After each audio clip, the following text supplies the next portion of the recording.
Hey there, this is Chad from Zombie Fight Shark, and we are going to continue our discussion of the Subtractor today, and we are going to be talking about the filter envelope and the amp envelope. And so what we're doing, if you haven't watched the other parts, this is part 3. Part 1 we discussed the oscillators, the 3 oscillators here, and then part 2 we discussed the filters, and now we're moving on to the filter envelope and the amp envelope.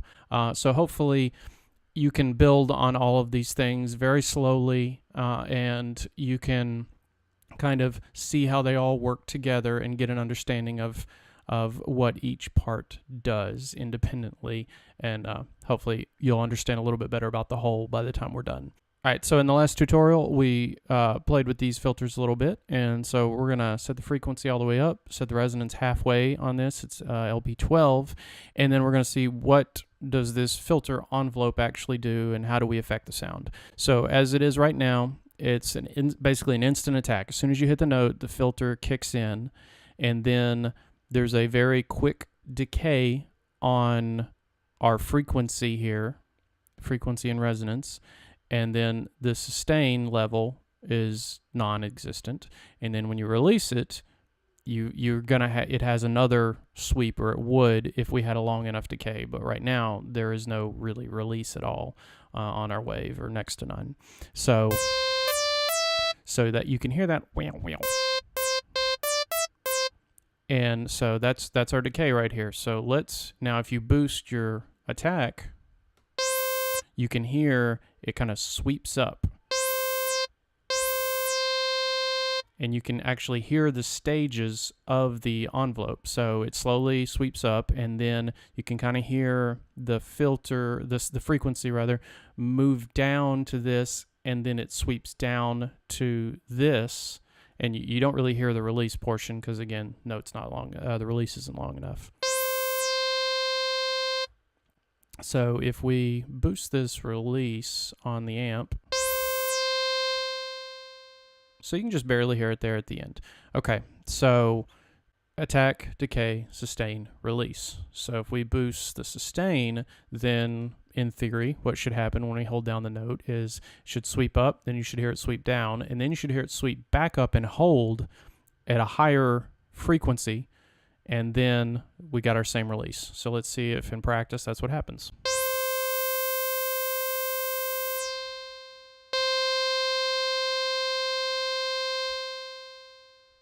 You got to wait for that note to completely decay.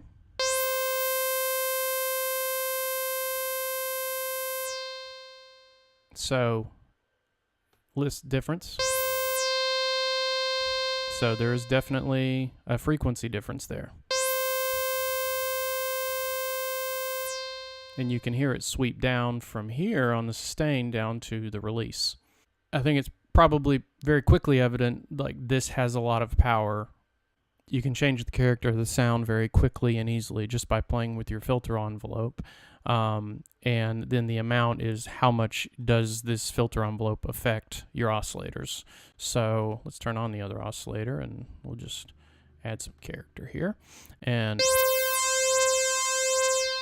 now let's boost it. And they're like, didn't really do much, did it? This amount knob will be much more obvious as to what it does when you start adding in other pieces of the Subtractor.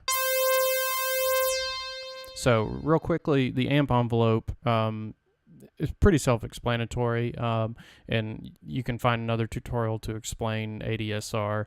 I think most people using Reason have a pretty good concept of it, or quickly figure out what each thing does. But attack,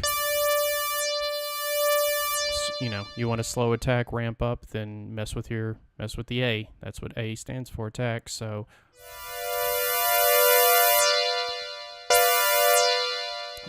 you know, you're making pads that you want to swell, then you're gonna play with your attack and have a long attack. Decay, so you can hear it decayed way down. Sustain is going to be the volume that the held note is going to be held at.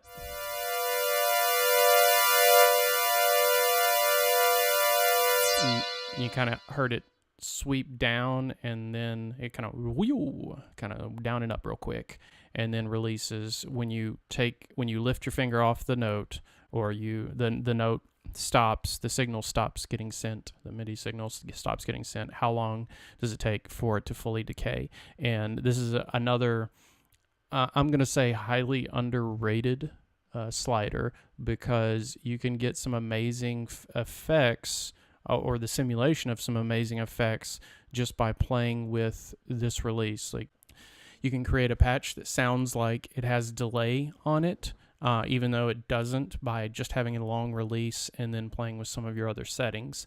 A lot of the power of kind of shaping your sounds can just be in messing with something as simple as these.